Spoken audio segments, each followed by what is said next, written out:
Hello and welcome to the Yellow Chair Classroom. With this, we come to the last part of the story, George's Marvellous Medicine. Wondering eagerly to see what the end is? Excited? So am I. Come on, just dive in with no further ado. There's still something you have left out, Mr. Cranky said. I can't think what it could be, George said. Give it up, Mrs. Cranky said. Pack it in. You'll never get it right. Mr. Cranky looked very forlorn. George looked up pretty fed up too. He was still kneeling on the ground with the spoon in one hand and the cup full of medicine in the other. The ridiculous tiny brown hen was slowly walking away. At that point, Grandma came striding into the yard. From her enormous height, she glared down at the three people below her and she shouted, "What's going on around here? Why hasn't anyone bought me my morning cup of tea? It's bad enough having to sleep in the yard with the rats and mice, but I'll be blowed if I'm going to starve as well. No tea, no eggs and bacon, no buttered toast." "I'm sorry, Mother," Mrs. Cranky said. "We've been terribly busy. I'll get you something right away." "Let George get it, the lazy little brute," Grandma shouted. Just then, the old woman spotted the cup at George's hand. She bent down and peered into it. She saw that it was full of brown liquid. It looked very much like tea. "Ho, ho," she cried. "Ha, ha, so that's your little game, is it? You look after yourself, all right? Don't you? You make quite sure you got a nice cup of morning tea, but you didn't think to bring one to your poor old grandma. I always knew you were a selfish pig." "No, Grandma," George said. "This isn't." "Don't lie to me, boy," the enormous old hag shouted. "Pass it up here this minute." "No," cried Mrs. Cranky. "No, Mother, don't. That's not for you." "Now you're against me too?" shouted Grandma. "My own daughter trying to stop me having my breakfast, trying to starve me out." Mr. Cranky looked up at the horrid old woman and he smiled sweetly. "Of course it is for you, Grandma," he said. "You take it and drink it while it's nice and hot."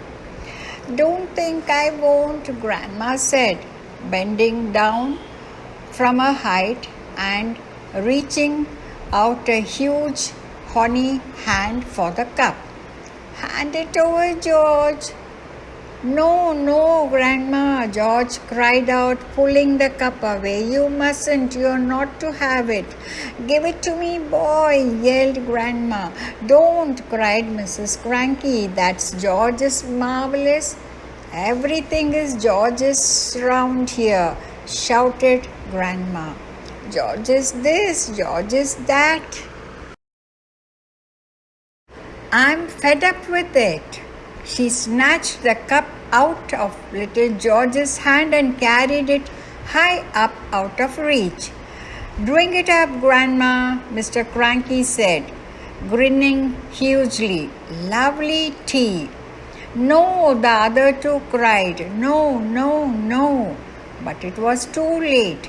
The ancient beanpole had already put the cup into her lips, and in one gulp she swallowed everything that was in it. "Mother," wailed Mrs. Cranky, "you have just drunk 50 doses of George's Marvellous Medicine number 4, and look what one tiny spoonful did to that little old brown hen." But Grandma didn't even hear her.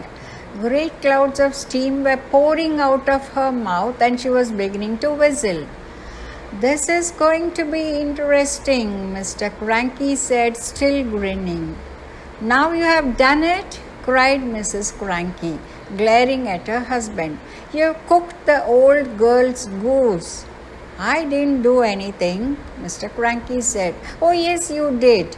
You told her to drink it." A tremendous hissing sound was coming from above their heads. Steam was shooting out of Grandma's mouth and nose and ears and whistling as it came. "She'll feel better after she's let off a bit of steam," Mr. Cranky said. "She's going to blow up," Mrs. Cranky wailed. "Her boiler's going to burst." "Stand clear," Mr. Cranky said. George was quite alarmed. He stood up and ran back a few paces. The jets of white steam kept squirting out of the skinny old hag's head, and the whistling was so high and shrill it hurt the ears. "Call the fire brigade," cried Mrs. Cranky. "Call the police. Man the hose pipes." "Too late," said Mr. Cranky, looking pleased. "Grandma," shrieked Mrs. Cranky, "Mother, run to the drinking trough and put your head under the water." But even as she spoke, the whistling suddenly stopped and the steam disappeared. That was when Grandma began to get smaller. She had started off with a head as high as the roof of the house, but now she was coming down fast. "Watch this, George," Mr. Cranky shouted, hopping about the yard and flapping his arms. "Watch what happens when someone has 50 spoonfuls instead of one." Very soon, Grandma was back to normal height. "Stop!" cried Mrs. Cranky. "That's just right." But she didn't stop. Smaller and smaller she got. Down and down she went. In another half minute, she was no bigger than a bottle of lemonade. "How do you feel, Mother?" asked Mrs. Cranky anxiously. Grandma's tiny face still bore the same foul and furious expression it had always had. Her eyes, now no bigger now than little keyholes, were blazing with anger. "How do I feel?" she yelled. "How do you think I feel? How do you feel if you'd been a glorious giant a minute ago and suddenly you're a miserable midget?" "She's still going," shouted Mr. Cranky gleefully. "She's still getting smaller." And by golly, she was. When she was no bigger than a cigarette, Mrs. Cranky made a grab for her. She held her in her hands and she cried, "How do I stop her getting smaller still?" "You can't," said Mr. Cranky. "She's had 50 times the right amount." "I want to stop her," Mrs. Cranky wailed. "I can hardly see her as it is." "Catch hold of each end and pull," Mr. Cranky said. By then, Grandma was the size of a matchstick and still shrinking fast. A moment later, she was no bigger than a pin, then a pumpkin seed. Then, "Where's she?" cried Mrs. Cranky. "I've lost her." "Hooray," said Mr. Cranky. "She's gone. She's disappeared completely," cried Mrs. Cranky.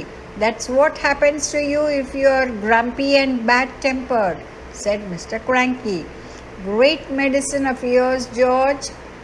George didn't know what to think. For a few minutes, Mrs. Cranky kept wandering round with a puzzled look on her face, saying, "Mother, where are you? Where have you gone? What have you got to? How can I find you?" But she calmed down quite quickly, and by lunchtime she was saying, well, I suppose it's all for the best, really. She was a bit of nuisance around the house, wasn't she?" "Yes," Mr. Cranky said. "She most certainly was."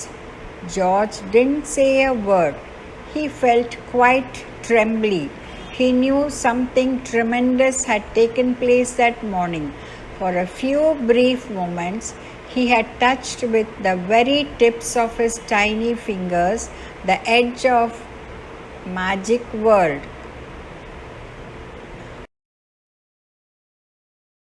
Today we are going to come to the end of the story. I hope the boisterous story must have really grabbed your attention, and it is really a doozy. The awesome two would really have bantered your sides. The emotion filled story is going to end with this episode. Okay, play along with them. And thank you for tuning the Yellow Chair Classroom.